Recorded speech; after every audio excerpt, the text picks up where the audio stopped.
Hello all. In this lecture, we'll understand how automatic differentiation tool in PyTorch works, which is called Autograd.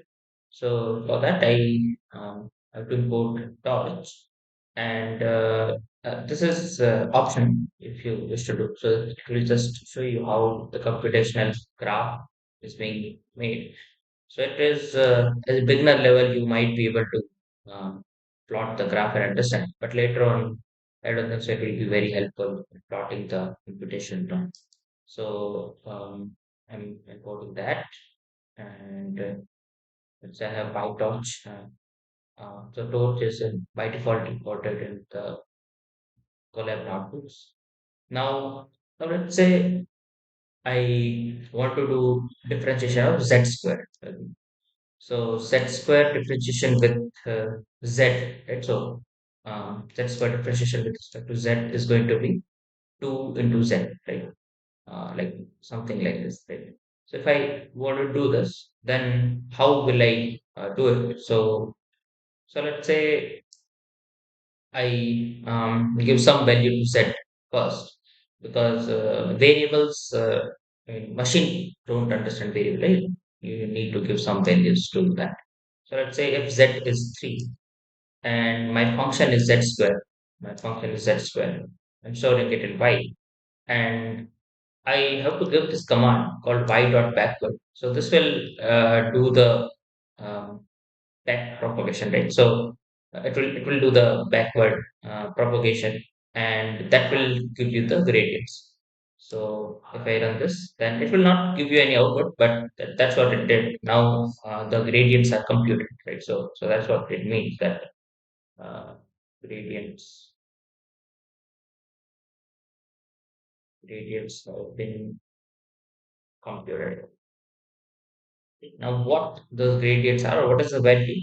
To access that, you have to write whatever input you give z, and what is the gradient with respect to that, right? So z dot grad, if you write it is 2 star z, right? So that's what it is. Like if you use 3 for this, then the gradient of z square, or the the derivative of z square is going to be 2z. So that's what it is, 6.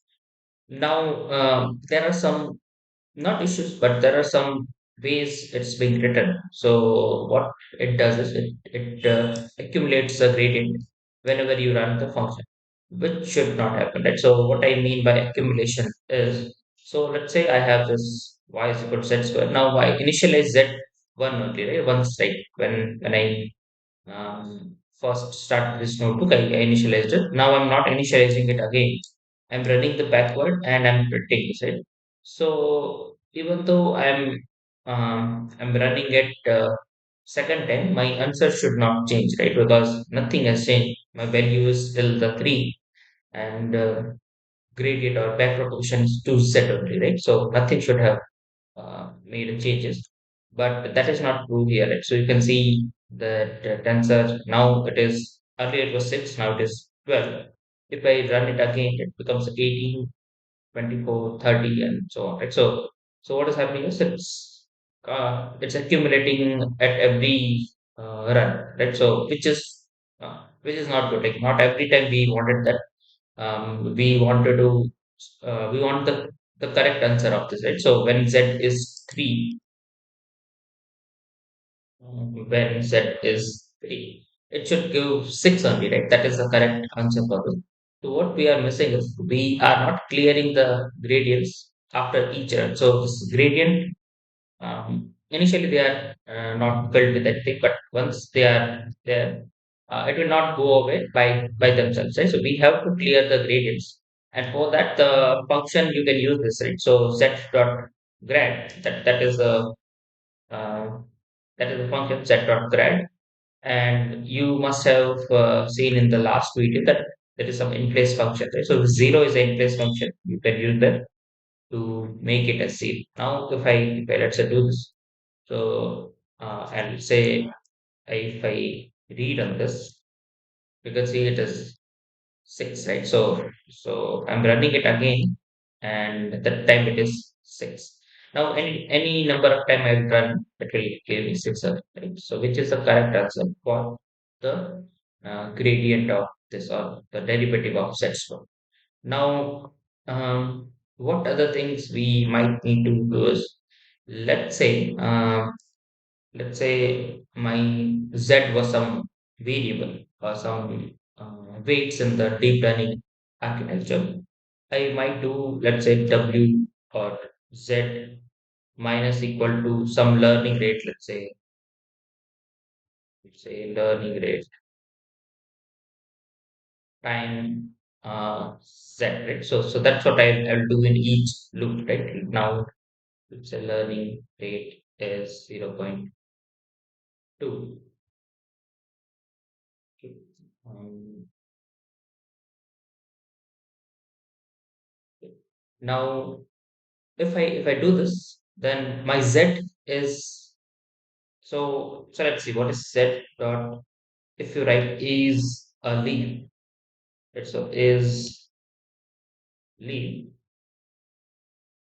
um, then that is true, right? So z is leaf means what does it mean is, um, so let's say if I plot the computation graph. So here, some other terminologies, computation graph. So it will automatically create a computation graph. So it knows what to calculate in which direction and all, right? So let's say if I plot this for y, right? So y is the one which we calculated using z. So y stores the value of z and everything, right? So I just have to do that. Now you can see this green part is y, and this uh, blue or sand color is a set. It's a set, and this is. But I think I can name it. So, yes, so here it is set, and here it is property. So if it is a leaf, which is this, so this is a leaf, right? Now, as of now, we have very simple architecture, so it doesn't look like, but you might have multiple leaves coming into the um, computation, right? So if it is the leaf and you try to update it, right? So I'm doing that. You will get an error that a leaf variable that requires grad is being used in the index version. So what you are trying to do is, there is one architecture is being already built, and where z value is whatever we decided 3, right? But what you are doing, you are disrupting this cycle, this graph, by changing the value. The argue, like, you should not do that. That's what it means.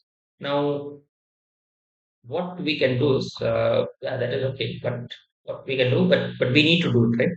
So we can write with torch dot no grad, and inside that, if I do the same thing, set, sorry, so here we should have written set dot grad, but anyway, the error would have been same. But let's say 0.2 times set dot grad, from torch dot no grad. If I run like this, then there won't be any issues with it.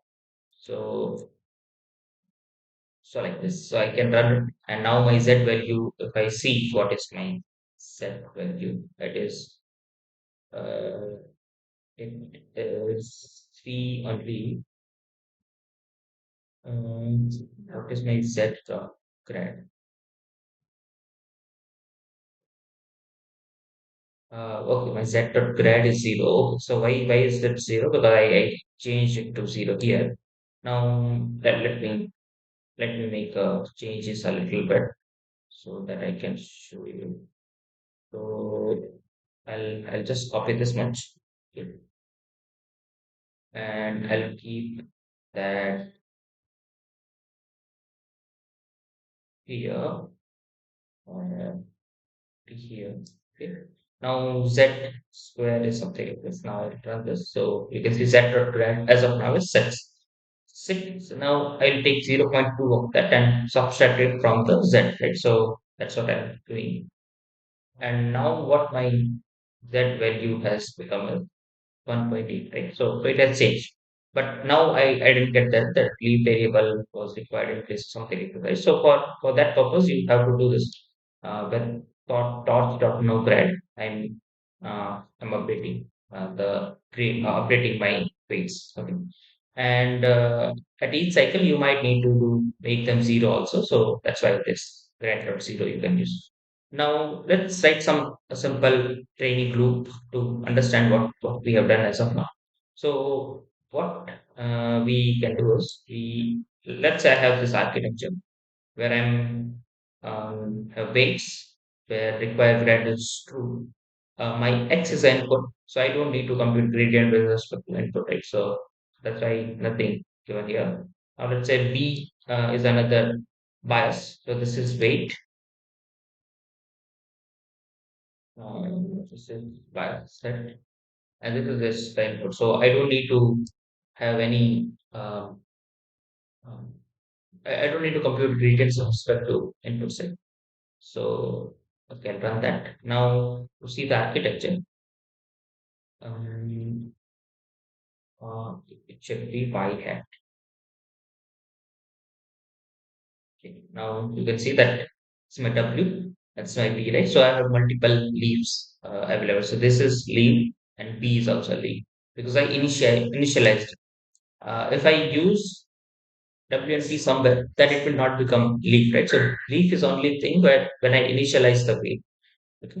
Now now let's say I have another y, which is true y, right? So this is the label given for true y. So now what I am doing, I am what I written, same thing that's there, just to make it more easily visible. I have written it here. I have this four variables initialized. Then I'm writing a loop for I in range of 10. So I'm doing it for 10 epochs. You can kind of consider that. Y hat and computing, which is I'm calling as forward pass. Right? So you have to write forward pass. Then you have to compute the loss. So loss computation as of now it's squared error only. So don't worry. We will have better squared functions or error functions while we actually write the A in an architecture. Now I'm printing the whatever my W and P data is and what loss I'm getting for that epoch. Okay. As of now, I have one sample only, so not to uh, let's just understand and then we'll do a better cycle and will improvise upon this. So you just need to focus on understanding what we are doing here. So we're doing forward pass, we are computing the loss, we are doing the backward pass after that, which is just one line. You just have to write loss dot backward. This is backward pass. Now what are the gradients or updating the gradients, right? So we have to update the gradients. So I'm using let's say learning rate of 0.2 and with torch dot no grad, I am using the learning rate and I'm subtracting that gradients, right? So that's how the equation is that you have to from W minus eta is the learning rate into del W, right? So that del W is this one and eta is this one and this is left, right? So same thing I'm doing for B and I have to make them zero once the cycle is completed. So when another cycle starts, which is here, then they all will be zero, right? So that's how the cycle goes. Now let's say if I run this, so I run it for 10 loops and you can see my uh, initial gradients were 2 and 1, then it become minus 5 and minus 1.4, and my loss increased, and so on happened.